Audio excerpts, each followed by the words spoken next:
Good afternoon, my name is Jose Amaggio. I'm the president of the Board of Elections. We're starting our regular meeting today. Can I please have the commissioners starting with my left introduce themselves? Good afternoon, Ron Castorino, Richland County Republican. Michael Andino, the Ross County Commissioner. Simon Schmooth, Kings Republic. Michael Michelle, Queens Republican. Julie Deb, Brooklyn Democrat, welcome everyone. Marie Costello, Richmond Democrat. Joan Sanzel, Deputy Executive Director. Pat Gray, candidate representative. Nina M. Crispino, Director of Personnel. Kenneth Moulton, Council to Commissioners. Stephen Bankford, Council to Commissioners. Steve Richmond, General Counsel. Rafael Senior Deputy General Counsel. All right, Mr. Graves, I have you on the agenda. Yes, good afternoon, Commissioners. In the midst of proofing for our county committee contests, we discovered a couple of enrollment issues that are prima facie that concern two of the contests. And if I may, I'll read the two issues. Did we notify whoever needs to be notified to have them here today on the Yes, we issues? have, sir. Okay. The first issue is regarding a Democratic County Committee for the candidate Catherine Feigenbaum. An address was submitted on the petition which does not match the candidate's registration. I have an exhibit showing that. And the other issue is concerning Democratic candidate Carolyn Rathers. The candidate's name submitted on the petition does not match the registration of the person at the listed address. And that's the other exhibit that I submitted. We have a Carolyn Weathers and a Carolyn Rathers, right? Right. So that's a one-letter difference. Steve? And then, Steve. yeah, and the Feigenbaum is a difference of street. Right, it's 14th Street as opposed to 13th Street. In both cases, these were issues where the cover sheet matched the petition, so unfortunately they couldn't cure the issue. And you said a notice was sent out to these two candidates? Yes. All right, is anyone here on behalf of the candidates? Is there a motion to adopt the CLU appointment fascia report? So moved. Is there a second? All in favor? Anybody opposed or abstain? The motion carries. All right, the next thing on the agenda is the minutes. I've been informed that we actually have 3 sets of minutes, although the agenda has 2. We're looking for the minutes for August 7th, 2014, minutes for August 5th, 2014, and the minutes for July 30th, 2014. Does everyone have an opportunity to read them and review them? Yes? Yes. All right, is there a motion to adopt them? All right, seconded by myself. All in favor? Anybody opposed or abstain? All right, the motion carries. All 3 minutes are adopted. They should be posted on our website. And does anyone else have anything else to add to the agenda? Personnel matter for Staten Island and Queens. Is Mr. Ryan available? I move that we go into executive session, and then we'll recall the ballots on demand as we were waiting for Mr. Ryan to return. Can someone just call it? Is there a second to move into executive session? There he is. I was keeping him from coming, so I apologize. But I'm here, so for the record. See you later? Okay, I'll volunteer. I've been informed by council that they need a troubleshoot committee review team. I volunteer on behalf of the Democrats. They volunteer. Commissioner Michelle volunteers on behalf of the Republicans. Mr. Ryan. Yes, Mr. Director. All right, so it's me. I would like to, Yes, just for the record, we've been joined by Commissioner Humane and Mike Ryan, the Executive Director. thank you. I would like to add a matter to the agenda today, at least for the purpose of discussion, especially considering the fact that there's some vacation schedules coming up. We had a discussion yesterday internally about the deployment of equipment. And presently, we deploy 250 privacy booths per election, 201 privacy booth for every 250 voters every election. The state guidelines, which are not binding on us, is that we deploy 1 privacy booth for every 250 voters in a presidential, but for every other election, they deploy, or recommend that you deploy 301 privacy booth to every 350 voters. And in a preliminary discussions with Election Center, the consultant that we brought on board to help us with our training and election day operations, the recommendation is that we follow the state guidelines for every election. So that would be one privacy booth for every 250 voters in the presidential, and then for the other election cycles, one privacy booth for every 350 voters. The anticipation is that in addition to the savings associated with not deploying all of that extra equipment throughout the city, it would also help us in the setup of the poll sites, and it would lead to a decrease in the more preventable accessibility issues in terms of the layout of the poll site.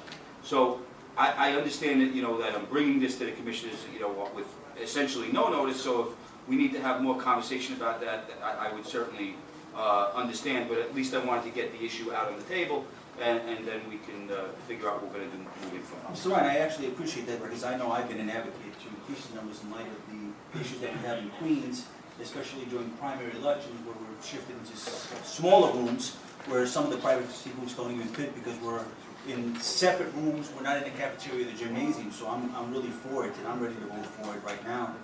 Do you other commissioners wish to have a discussion? I also would be in favor of it for the simple reason is that sometimes you go to some of these sites, there are 10 booths on the side, laying on the side because they can't fit them nowhere, and then it looks like we're not completely set up, and people complain that how come these privacy booths are not set up, but we have no room for them. And I believe even 350 is a low number, but I'm ready. And even with 350, I'm assuming the state boards determine that that number is sufficient to ensure everyone's privacy with respect to that. Yes, that's correct. Does anyone? 300. Generally for the idea, I think there'll be a lot of good consequences. I also believe in letting something simmer for a week.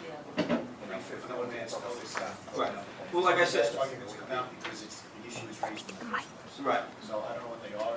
I'm for this in principle, but unless there's some time constraints, I'd like to go.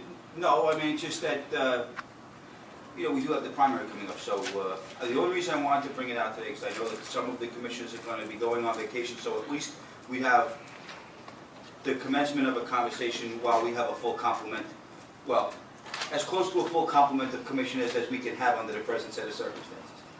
Commissioner Denton? Yeah, can we get a little feedback from anyone from the good government group as it relates to? You can call on, I guess. Thank you. Hi, I'm Kate Doran with the League of Women Voters, and I also work as a poll site coordinator.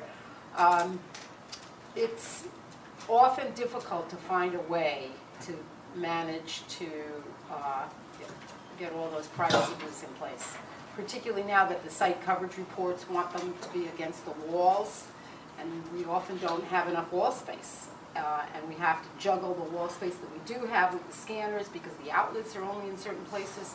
So, but I must also say that there have been times in a busy election, and not necessarily a presidential election, when all the booths were in use. So, never had any complaints about waiting for them, but. Oh, and Commissioner Human, I believe legal counsel has specificity. We usually have problems with accessing the BMD because there's not enough space to get around. So I think if we have less privacy booths, it would eliminate that problem, or at least alleviate the problem. Thank you so much. Would the commissioners? There are a number of advantages to this, including less trucking costs, less stuff that goes on it, including the lights and setting up for the lights and the pens and the notices that have to go on that. So there are definite cost savings, and as we're saying, there's definite space savings. But I'm a little concerned about having another place with another line possibly, where there could be voters waiting to vote, or waiting to mark their ballots as a place of voting. I think we need to look at this and not just vote on it sort of willy-nilly. I think that maybe I'm a little concerned, and I think it could be tailored. I think some 50, so it really has to be uniform. I think that there are a number of issues that are swirling around this. I just don't know if we should rush into this without sort of some sort of some sort of a report, not necessarily a study, but some sort of feedback from the boroughs as to what the coordinators have said. And in terms of the equal protection argument, we've all been to poll sites, as people have said, where some of the privacy booths are stacked up in the corner and not displayed because there's no room. And it would seem to me that,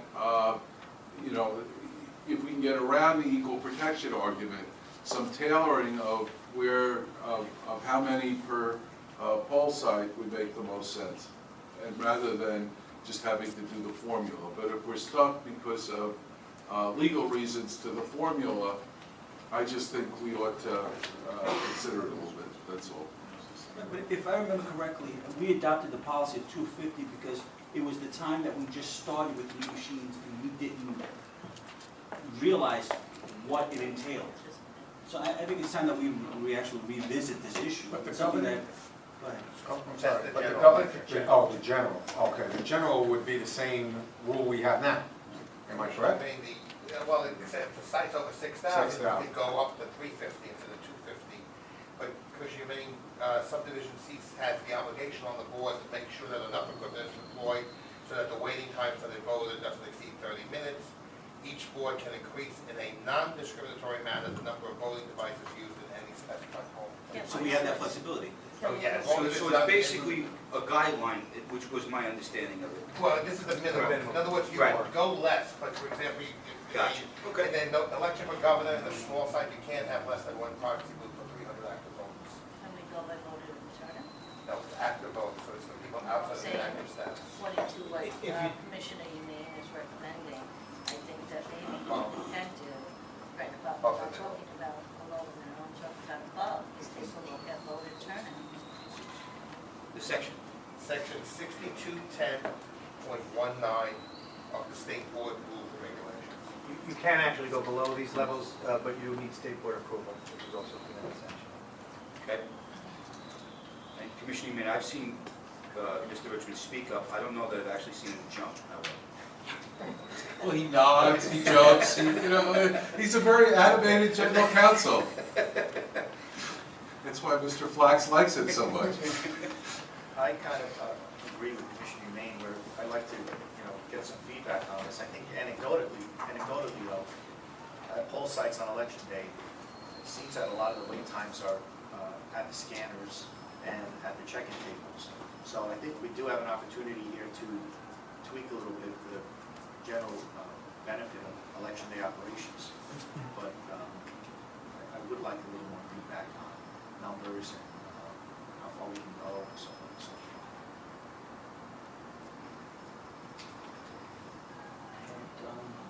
Is there a motion? Either to table it, I made one, but was it seconded? I don't know. I guess how much time do we have? This is really urgent. No, it wasn't, no, honestly, Commissioner, I just want to reiterate, only because I know several of the commissioners have vacations coming up and we might not have a full complement of folks coming towards the end of the month. I wanted the issue to be out there, so that everybody has a full and fair opportunity to deliberate, and that's why I added it to the agenda, today, kind of at the last minute. But I don't know that if we were in the same situation that we're presently in, for the primary, it would not be a dire circumstance, it would simply be what we've been But doing. it's for the primary, But it if makes it's the a- most sense to try and do this. Right, which is- The problem with the, I believe you're talking about is the vacations, but you have a primary, all the trucks have been ordered, all of this stuff, they're getting the privacy booths ready now, so the Right. longer we wait, you're gonna miss Absolutely. the opportunity. No question. So it's not because we're vacations or something like that, it's Well, that 3 just weeks is a ratcheted primary. up, that ratcheted up the The urgency boroughs, as well. would have to redo the schematics that are sent out and all the reports that we sent to NYPD Right. about equipment being delivered that would have to be changed. Right. So it would, yeah, there would be. Does some that require involved resurveying and all that No, stuff? it would just Square footage, you know. taking. Or just going a into- whiteout? No, it's all Well, done it's, on the it's computer. electronic, I, right? I understand. Some of us old timers are, not quite I still sophisticated. use whiteout. The liquid form? Liquid wire? Yeah. So you think if this came back on the agenda on September 2nd, would that still be, would that be too late? Yeah. Yes. Yes, It's a week before the election. yes. Right. So the practical question, if we decided now, would you be able to redo the schematics and do all the other stuff and change all the ordering and the trucking without causing major disruption at the boroughs? This issue was brought to my attention yesterday. I still think even if we acted now, it's cutting it close. I can't, as I sit here right now, I can't guarantee that we'd be able to change all the schematics and get that all done for the primary. It's cutting it very close. And this is Well, a gubernatorial election for the general, so Right. there We have to are be- some limits. We could still, We could still glean plan some to do benefit it for in the the gubernatorial. general. Yeah. Right. Maybe we should. So maybe the most prudent thing would be to try and get some initial feedback and plan on doing it perhaps for the general election. Now, there are people in the audience who are going to say, well, they're not doing it for a primary, but these guys are going to do it for a general election. How bright is that, particularly in a gubernatorial election year? But I think we should look at it, and for the general, we would have enough time so that at least it would be an informed and hopefully correct decision rather than something that's willy-nilly. So that would, I think that the entire balance of the conversation has been a very fair addressing of the issue. As I said, it was first brought to my attention that it was even possible yesterday, and so I wanted to get it to the commissioners as quickly as we could, because we all know that sometimes things slip through the cracks, and if you don't address it when you have an opportunity to, then it's months before you address it again. What about if Queens volunteered to do a pilot program for the primary? Because Queens is a real issue, at least during the primary. We get stuck in little rooms that don't fit enough privacy. We don't have these large gymnasiums in some of our locations. I certainly don't see that as a problem. well, the Queens commissioners think it's a good idea? Oh, what do you guys- I have gone to, I would say, over the last elections, I have gone to a half a dozen polling sites every time, and all you see is these booths stuck in the corner. We come in, they have to move them out. There's 10 of them in a different room, because there's no room, and you're supposed to be in the same room. So yes, I will gladly volunteer.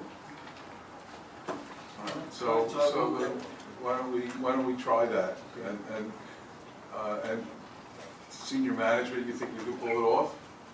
Certainly for one borough, we can pull it off, just so we can pull staff and get the schematics done without a problem. No, well, they would need to do it because it's a change in policy, so they need all of us. So if they want to give it a shot, and we think we can do it, then we can give it a shot. It's a matter of the It's staff just- going this into is the just Visio for the program primary. and adjusting Right. the amount of privacy rules that are going out on those schematics, and then the other agencies that are involved with us on election day being notified. I think we do. Yeah, I Manhattan's think it's doing a pilot as well. We're I think you blowing can up obviously notify. Yeah, Manhattan's doing a different And, pilot, Right. right? Set up meetings So- as soon as possible. Manhattan's doing a different pilot, so. Manhattan's doing a pilot where we're taking the schematic and it's gonna be blown up poster size, and put into the poll site room so that it's visible for everybody to see how the poll site is supposed to be laid out. And it'll also help, I think, our coordinators when they come in to know that our techs are putting it up when they're checking the equipment, and it's going into the poll site room. So when those coordinators come in and there is no poster blown up, they'll know that principals have moved us into a room where we're not supposed to be. All right, so I'd We're make gonna mark our territory. I make a motion that Queens commence a pilot program in compliance of section 6210-0.19 of the State Board Rules and Regs for this upcoming primary and general election.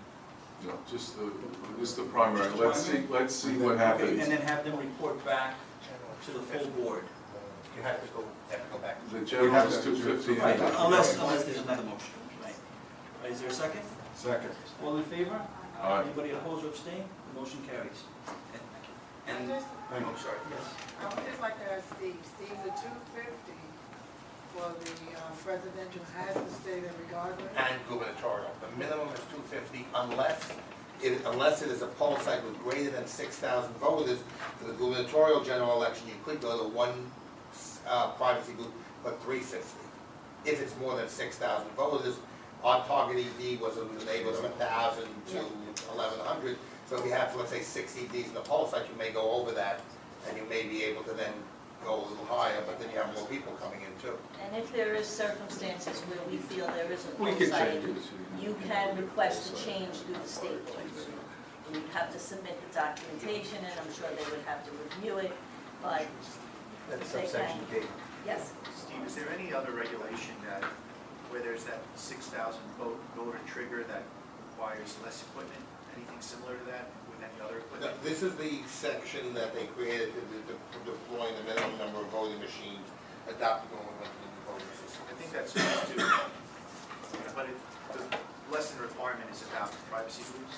This is also, there should be at least one scanning device for every 4,000 registered voters.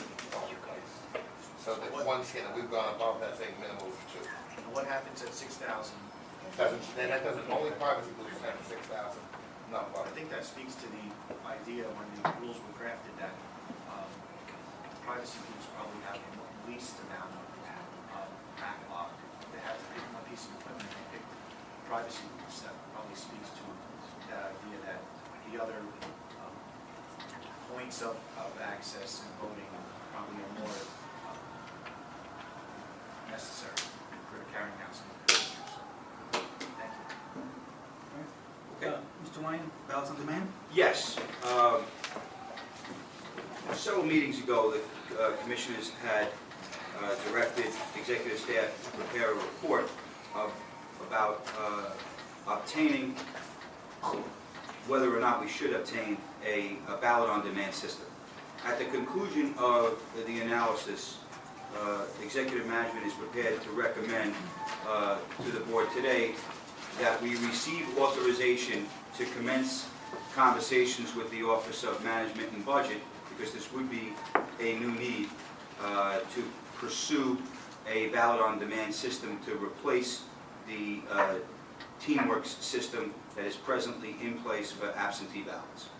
I forwarded a report via email to the commissioners yesterday detailing the financial justification for moving forward, which sets out the savings. What I did to make it as representative as you can for a fixed period of time was we took 4 election cycles encompassing every type of year that we have, a presidential, a gubernatorial, a citywide, and the smaller contest. And over the course of a typical 4-year cycle, we print 8,563,120 live ballots based on a percentage similar to, this is all absentee. None of this is election day ballots. We also print 1,650,300 test ballots, which are dependent upon the complexity of the ballot itself and that's set by state standards, so those would remain. And we had ballot requests of 530,994. That's another fixed number that we would not be able to change, because if someone requests a ballot, even though the return rate is low, if they request it, we have to mail it. Over that 4-year cycle, our cost for ballots is $5,377,214.40. If we were to acquire a ballot, the ballot on demand system off of the OGS contract through ES&S, which includes the printers and the high-speed DS-850 scanners, which is the big ticket item on this. The DS-850s are $120,850 apiece. The total cost of the system acquisition would be $1,448,702.01, presuming that we went forward as detailed with 11 high-speed scanners, 2 for each borough, and 1 for the general office, and 13 ballot system printers, and the related software and accessories. Currently, in the Teamworks system, the Board of Elections pays 52 cents per ballot for a Teamworks ballot, and we have to build a separate ballot within the Teamworks system and a separate ballot, separate ballots within the election day ballot system. If we were to have had a ballot on demand system in place, for the last 4 years, and I believe it was only certified a little over a year ago. I think it might have been the end of 2012 when it got certified. So had we had that in place for the 4-year cycle, which we could not have had in place for the 4-year cycle, but just for the purposes of mathematics, our ballot costs for those 4 years would have been $850,704.66, a total savings of $4,526,509.74. How that 850 is calculated is by taking the number of test ballots and the number of mail ballots. You would be able to dispense with the number of live ballots because we wouldn't have to order based on a percentage. You would only be sending out based on requests. Test ballots would remain in place. You multiply that by 39 cents a ballot, and you come up with $850,704.66. Now, the way the current OGS contract is constituted, one would say, well, if we're purchasing, printers and software and accessories for almost $120,000, why are we still paying 39 cents a ballot? Well, laying off to the side that it's already a 13 cents a ballot savings from what we're presently paying, the reason that it's done that way in the context of this contract is there are no operating costs associated with those printers and the system. So any software upgrades are included, any toner is included, paper is included, any repairs. If a machine goes down, it will be swapped out automatically. Make a phone call, say this machine's down, they'll come and replace it. So we would bear no responsibility to the ongoing maintenance of the machines. So, excuse me, you're saying that 39 cents is an insurance policy, not a ballot cost? Correct. They calculated it this way, from my understanding, as opposed to doing a fixed lease cost every month, they did it based on usage. But again, it's an OGS contract. Commissioner Elaine? Yeah, we had been paying for ballots about 52 cents for the ballots that we use on election day. And we've reduced that price to close to, 20 cents, 19 cents, depending on the size. It seems to me that they're selling this to us at 39 cents, which is about double the price for each ballot that we would be paying for.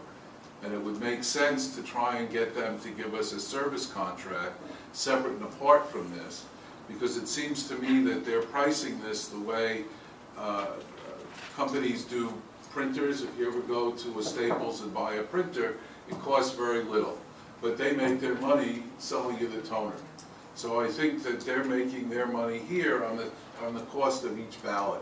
And I think that at least it would be worth looking at to see what the cost per ballot would be. 20 cents plus a service contract of X dollars might come out to 25 cents rather than 39 cents. I would hate to enter into a contract for 39 cents for 4 or 5 years when the real, cost, I mean, you talk about real costs, there are lots of things. There's something called profit that theoretically they're entitled to get. I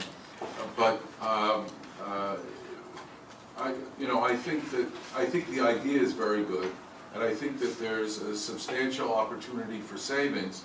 I just think that we could perhaps, and I don't mean to be second guessing anybody, because it's always easy to come back in and say, well, that's not what I'm trying to do. I just think that there's perhaps some room to negotiate that down, and I would change the way that they're approaching it to something that might be more advantageous to us.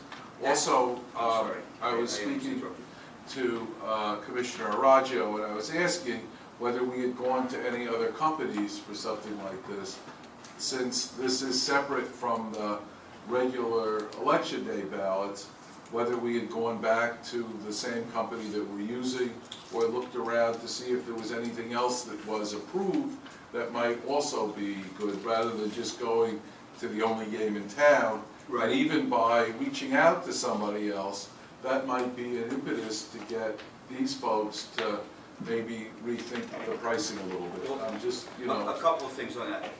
One, at some point, we're going to have to replace the teamwork system. It's aged out, and we have to do something. I spoke to our staff internally. Their best guess right now is there's about a 2 to 3 year life cycle left with the current teamwork system. In the past, it had been stated to the agency that the current vendor for Teamworks Dominion would honor the price point of the old system. If that's the case, and that remains the case, and there is no upping of the price, it would cost us $675,000 at a minimum to replace the current Teamwork system, because we need 15 units. Their system is basically with all the software upgrades off to the side, their hardware is an off-the-shelf Canon printer that scans ballots at 130 pages per minute, as opposed to the DS-850, which scans it at 300 pages per minute. So, at a bare minimum, we got a $675,000 outlay just to leave things the way they are. But Dominion presently doesn't have a ballot-on-demand system. What they would be replacing Teamworks with is another Teamwork system. Okay. So that's piece one. It's right. It's not an apples to apples situation. That's piece one. And then the second piece was what you had a second point. Whether there was. Was there anybody else out there that would have the equivalent of a ballot on demand that would give us these significant savings that we could use as some leverage in the negotiation of the price? Because if it's a one-shot deal, then we have very little. The short answer is I don't know. The specific reason why I don't know is we didn't look for it, and the reason we didn't look for it is we already have a situation where our ballot systems are not integrated. So we know that Dominion has the system, our folks are used to working on the system, and when I did the analysis, I was looking at it from this way. Are we going to leave the systems separate and continue the way we're doing it, or are we going to integrate the systems? By going to ballot on demand with another system, we still have all of the inefficiencies associated with our current set of circumstances. Yeah, but besides the way it was set up, there was intentionally it was set up intentionally that the affidavit ballots would not be the same and would not be scannable in the regular election day ballots. Right, these are absentee, not affidavit.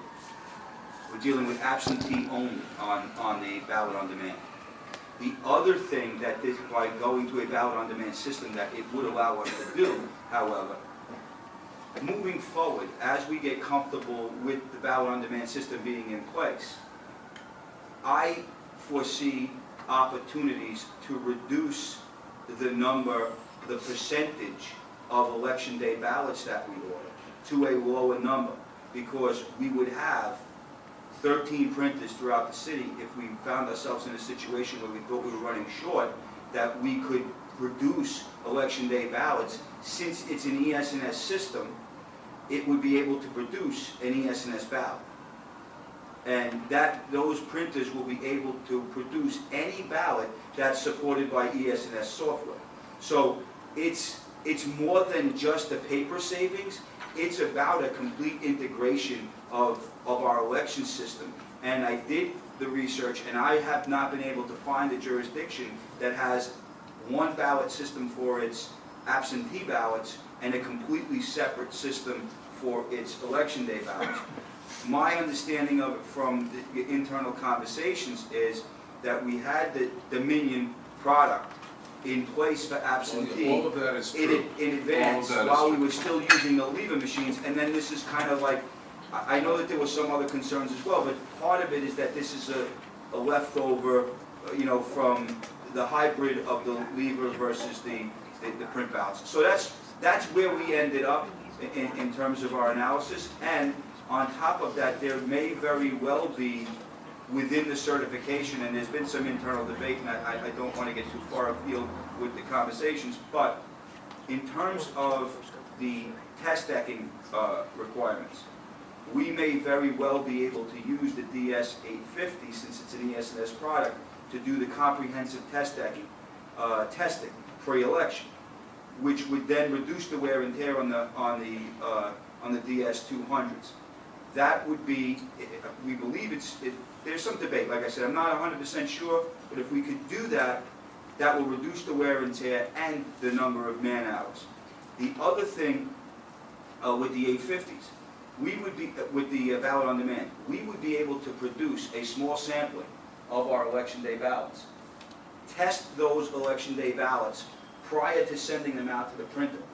The significance of that is we would know that those ballots work before we burn any sticks, any memory sticks.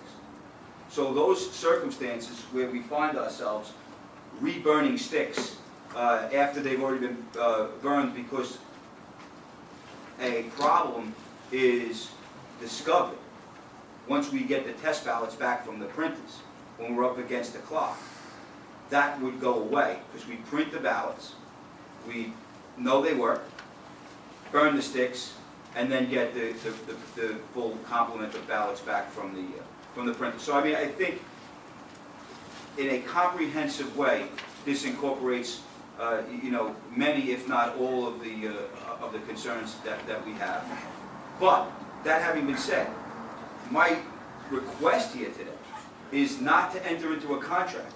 My request here today is to get permission to begin a conversation with the Office of Management and Budget to pursue entering into a contract, because all of this happy talk that we're having right now, if we don't get OMB approval to pursue it, was just that.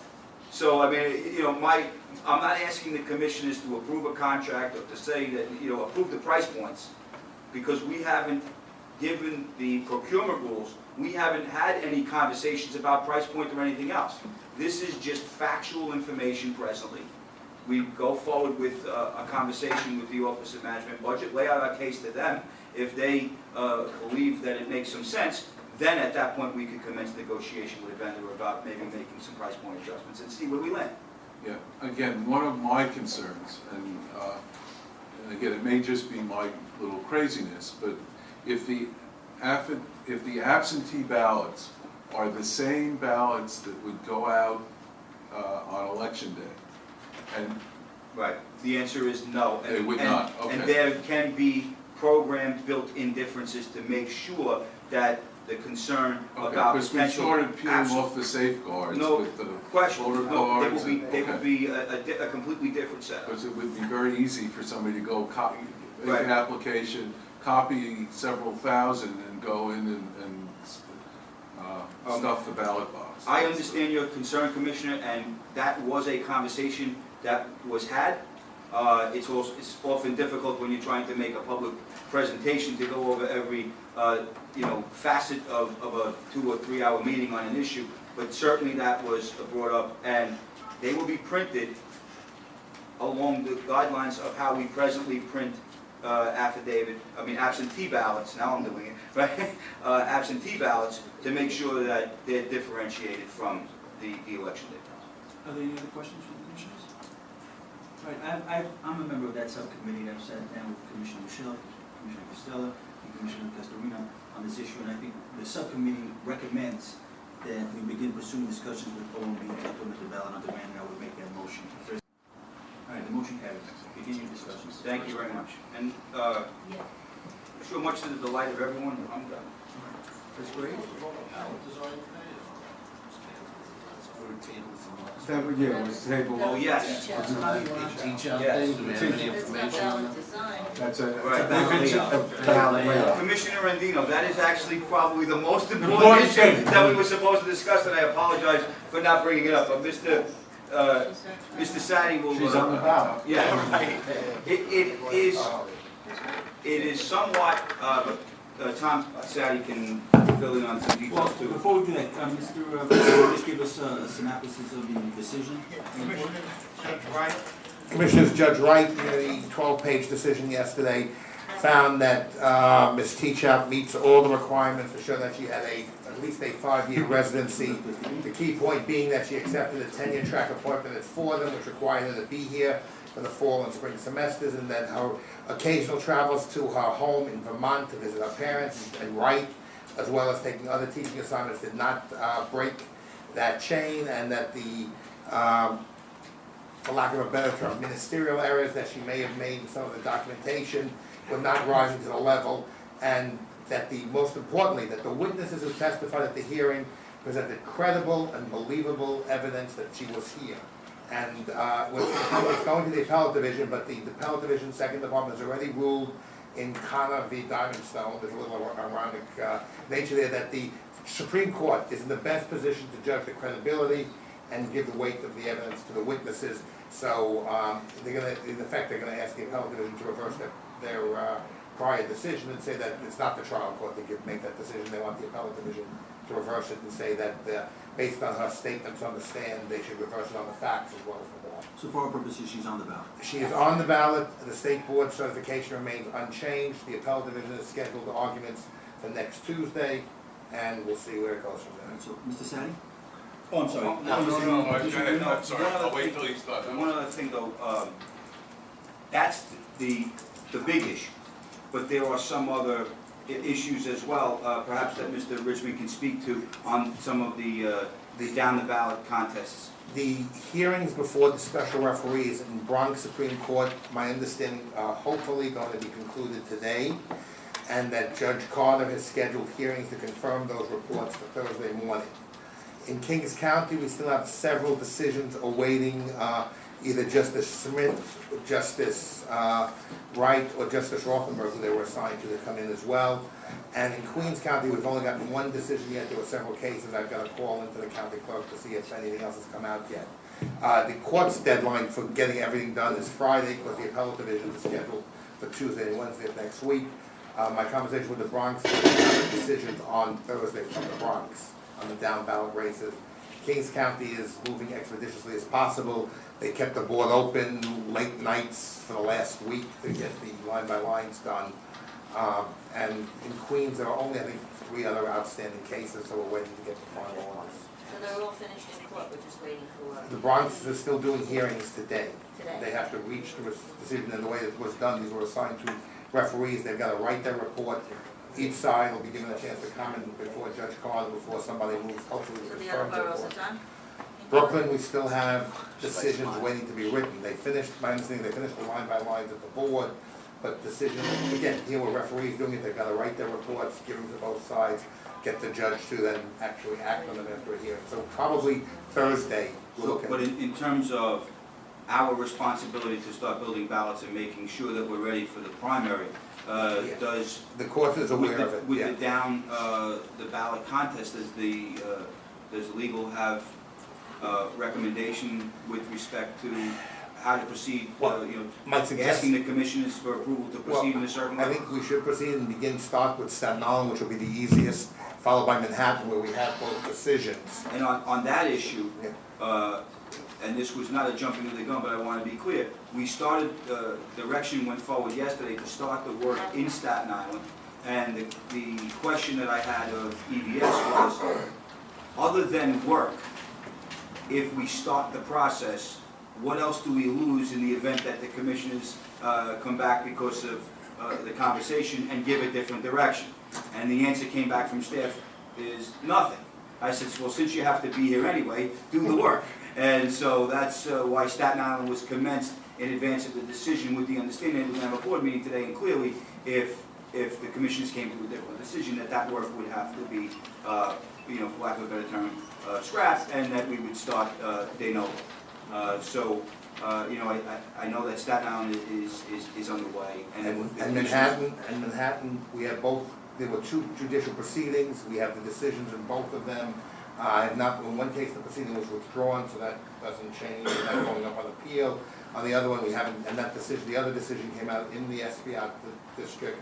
That decision came out last week, we have not been served with a notice of appeal, I guess they have till Friday to file it, but it looks like, I think Manhattan is relatively stable. So I would move that we go ahead and print as many, set up and start the printing process in as many jurisdictions as we can, as soon as we can, and let's get the show on the road. Does Tom have to add anything, Mr. Sadi? I would only add the one thing that I don't think we've spoken about yet is the percentages, and I would recommend to print 65% of the registered voters throughout the city for all the parties, all the boroughs. Which is what we've done in the past. That's the low watermark we've done in the past. That's what we did for the June 24th election, except for the 13th, the congressional district, and I advise the same. A motion been made, is there a second? Okay. All in favor? Anybody opposed or abstain? The motion carries. I'll make the motion that we adopt the 65% rule for this election. Is there a second? All in favor? Anybody opposed or abstain? The motion carries. Thank you very much, Commissioner. Thank you again, Commissioner. We'll be moving into executive session for personnel. Mr. President? Yes, sir? Alan Flax.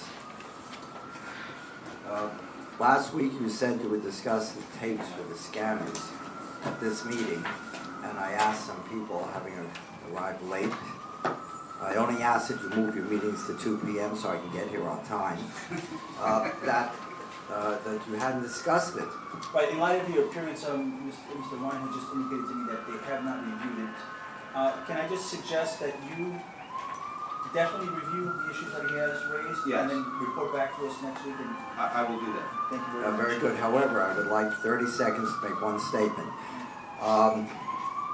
Again, I don't have my copy of the election law, it's a bit heavy. There are a number of sections that deal with this, not necessarily sequentially. You have to read those sections, about three of them, in pari mutua, and you'll understand why you will need, only Fred Humane knows what that means, although Polanco might have. In that, you will see that you need 3 tapes from each scanner. And as I said, one with the official return, one for the unofficial flash drive, and one for the public to look at, whether it's on the ceiling or on the floor. I did speak with some boy who works for the New York State Board of Elections, and he agrees and says that their rules trump, as Mr. Humane said, yours. That boy was someone named Douglas Kellner. Have you heard of him?